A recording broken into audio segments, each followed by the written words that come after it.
हरियाणा के करनाल के मनस्वी शर्मा ने यूपीएससी की परीक्षा में 101वां रैंक हासिल किया है। मंगलवार को जब रिजल्ट में मनस्वी का नाम सामने आया तो परिवार में खुशी का माहौल बन गया। मनस्वी ने पटियाला की थापर यूनिवर्सिटी से मैकेनिकल इंजीनियरिंग की पढ़ाई की है, लेकिन टारगेट आईएएस बनना था। अपने सपने को उड़ान देने के लिए मनस्वी ने मेहनत की और मेहनत रंग लाई। उन्होंने बिना कोचिंग के ये सफलता हासिल की है। मनस्वी प्रोफेसर राधेश्याम शर्मा के बेटे हैं। उनके पिता करनाल के पंडित चिरंजी लाल शर्मा राजकीय पीजी कॉलेज के प्रिंसिपल रह चुके हैं और इसके बाद चौधरी देवीलाल यूनिवर्सिटी सिरसा और गुरु जम्बेश्वर यूनिवर्सिटी हिसार के वाइस चांसलर रह चुके हैं। वहीं उनकी माता डॉक्टर रेखा शर्मा भी पंडित चिरंजी लाल शर्मा राजकीय महाविद्यालय करनाल की प्रिंसिपल रह चुकी हैं। आजकल वे राजकीय कन्या महाविद्यालय त्रावड़ी की प्रिंसिपल हैं। शुरू से ही आईएएस बनना चाहता था मनस्वी। मां रेखा शर्मा ने बताया कि बेटे का शुरू से ही सिविल सर्विसेज में जाने का सपना रहा है। इसके लिए कक्षा 12वीं से ही उसने तैयारी करना शुरू कर दिया था। उसकी नौकरी मारुति सुजुकी में लग गई थी, लेकिन बेटे का सपना आईएएस अधिकारी बनने का था। ऐसे में 2020 में नौकरी छोड़कर उसने सक्रिय होकर यूपीएससी की परीक्षा की तैयारी शुरू कर दी थी।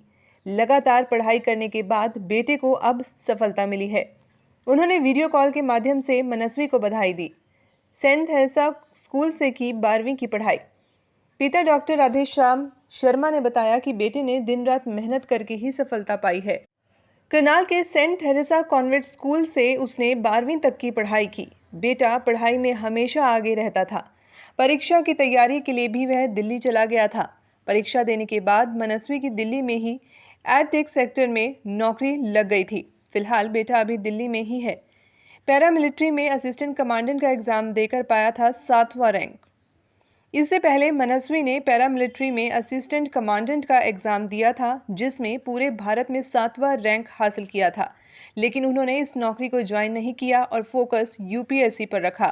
पिता बताते हैं कि क्रिकेट और संगीत का मनस्वी को बहुत शौक है। बेटा मनस्वी शर्मा,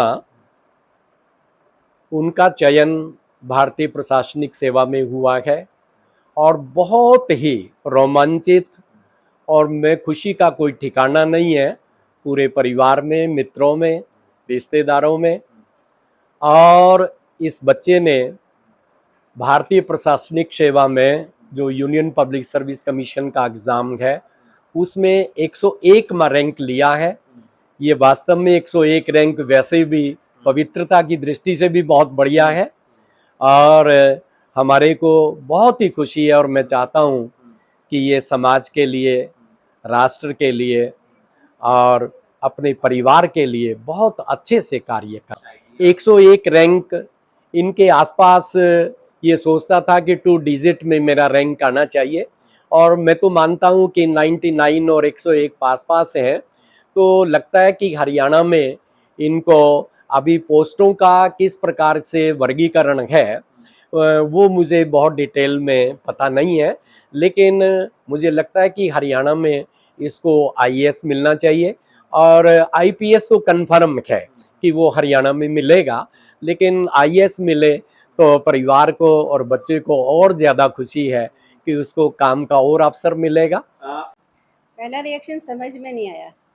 मतलब इतनी खुशी हुई कि एक बार को मैं ये अपने आप को एक्सप्रेस नहीं कर पाई। हालांकि मैं उस समय अपने ऑफिस में अकेली थी। बाई चांस तभी मेरे कुलीग आए और मैं बिटिया मुझे बता रही थी कि मम्मा बहुत बहुत बधाई हो आपको। हम उसे मन्नू कहते हैं घर में कि मन्नू का 101वां रैंक। तो मेरा एकदम मैंने रिपीट किया 101वां रैंक। मैंने कहा तो बहुत अच्छा रैंक है। और उसके बाद थोड़ी देर मैं चुपचाप बैठी रही। मुझे समझ में नहीं आया कि मैं क्या करूँ। फिर मैंने पापा को फ़ोन किया तो पापा का फ़ोन नहीं लगा। हस्बैंड को फ़ोन किया, इनका बिज़ी जा रहा था। तो मैं समझ गई कि बिटिया बात कर रही होगी उनसे। फिर मैंने अपनी सिस्टर को कॉल किया। मैंने उससे बताया। वो होता है ना कि जब आप के पास बहुत खुशी होती है तो आप अपने लोगों से शेयर करना चाहते हो। तो उसके बाद में फिर मैंने अपनी सारी कुलीग्स को बुलाकर उनसे शेयर किया। एक्चुअली क्या है, ये बहुत शांत नेचर का है। मनु जैसे उसका नाम भी है वैसे ही उसका टेम्परामेंट भी है। और मुझे लगता है कि वो अपनी उम्र से ज़्यादा मैच्योर रहा है। संगीत का उसे बहुत शौक है, बहुत सुंदर गाता है ये लड़का। तो ये जब कभी परेशान होता है तो गुनगुनाता है। तो अगर अकेले में गुनगुना रहा हो तो मैं समझ जाती हूँ कि थोड़ा अपने को रिलैक्स करने की कोशिश कर रहा है। मतलब जब ये हॉस्टल में गया, इससे पहले जब बिटिया गई थी तो मेरी आदत थी कि मैं रोज़ उससे बात करती थी। वो मुझे सारी बातें बताती थी। ये जब हॉस्टल में गया तो उसने कहा कि मम्मी मुझसे रोज़ बात की एक्सपेक्टेशन मत रखना। अगर मैं नहीं फ़ोन कर रहा हूँ तो समझ लो मैं ठीक-ठाक हूँ और अगर मुझे कोई दिक्कत होगी तो मैं रात के 2 बजे भी आपसे बात करने के लिए तैयार हूँ। तो रूटीन में उससे बात-वात होती रहती थी। अपने बाद में इसने बहुत सारे एक्सपीरियंसेस शेयर किए। कहते मैंने आप लोगों को इसलिए नहीं बताया कि आप डर जाओगे, जो है हॉस्टल में ऐसी-ऐसी चीज़ें होती हैं। तो ये इसका ना एक सीधा-सीधा सा कांसेप्ट था लाइफ़ का कि मुझे मीडियोकर नहीं बनना है। मुझे जो करना है बहुत एक्सीलेंस के उस पर जाकर करना है। तो इनके जो रोल मॉडल थे, मनस्वी के वो उसके पापा थे। वो देखते थे कि पापा वाइस चांसलर बने हैं, उनकी लाल पत्ती वाली गाड़ी आती है। तो कहीं न कहीं उसको ये था कि भई मैं इंजीनियरिंग तो कर रहा हूँ, लेकिन मैं इसमें नहीं जाऊँगा, इस एरिया में